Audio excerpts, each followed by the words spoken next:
प्यारे बच्चों, welcome to our channel Eduvila point. तो चलिए बच्चों स्टार्ट करते हैं। सोशल साइंस क्लास 7 की वर्कशीट है, वर्कशीट नंबर 22। टॉपिक है मुगल एम्पायर। 6 अक्टूबर की वर्कशीट है ये। बाबर, आप जानते हैं मुगल एम्पायर के बारे में बात करते हैं। जो पहला मुगल एम्परर था उसका नाम था बाबर, पहला।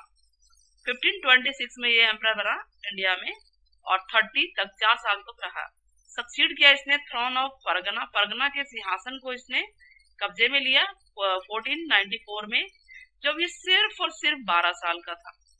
और he was forced to leave his ancestral throne, जो इसके पूर्वजों का थ्रोन, राजगद्दी थी, सिंहासन था, इसको जबरदस्ती छोड़ना पड़ गया। वजह थी कि इन्वेशन यानी अटैक हो गया मंगोल ग्रुप का, ठीक है।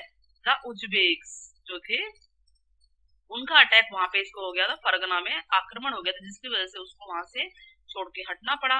और आफ्टर इयर्स ऑफ वॉन्डरिंग, बहुत साल घूमने के बाद, ही सीज्ड काबुल, वो काबुल के सिंहासन पे बैठा 1504 में, 1504 में। और 1526 में उसने दिल्ली के सुल्तान इब्राहिम लोदी को हरा दिया, ठीक है। पानीपत का फर्स्ट वर्ल्ड वॉर हुआ था, याद रखिएगा। First war of Panipat.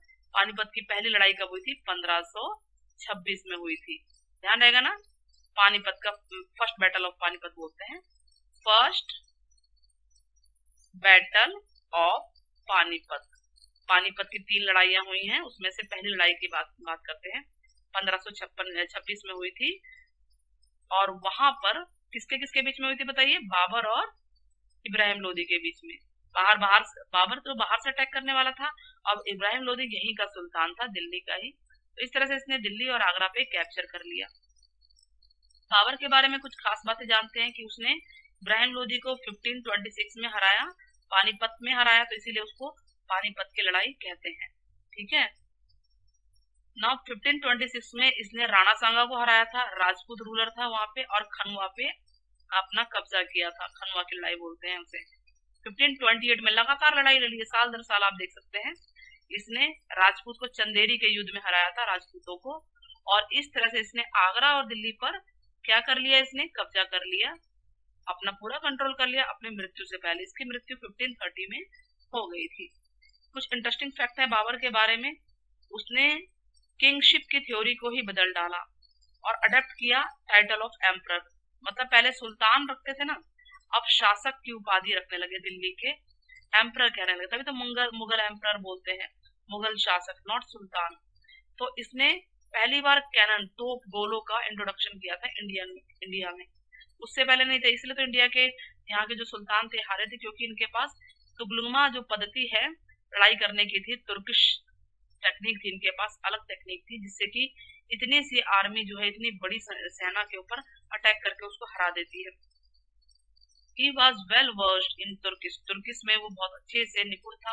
He wrote, उसने ऑटोबायोग्राफी, ऑटोबायोग्राफी क्या होती है? खुद के बारे में लिखना, खुद की जीवनी को लिखना, उसका नाम है तुज़के बाबरी।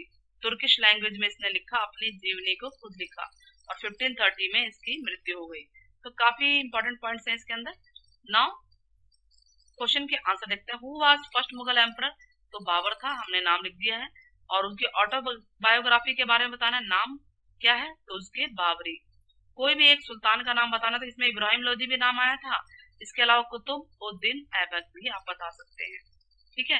तो अब ये बताइएगा कि बाबर ने इब्राहिम लोदी को कौन से बैटल में हराया था, और बैटल का नाम क्या है, कि उस जगह के नाम पे पड़ा हुआ है। अगर आपने वीडियो को ध्यान से सुना हो तो आप पक्का कमेंट करेंगे। साथ में जिन्होंने अभी तक चैनल को सब्सक्राइब नहीं किया है, this is the name of channel Eduvila point, please subscribe कीजिए और ज्यादा से ज्यादा शेयर कीजिएगा। टेक केयर, फिर मिलते हैं।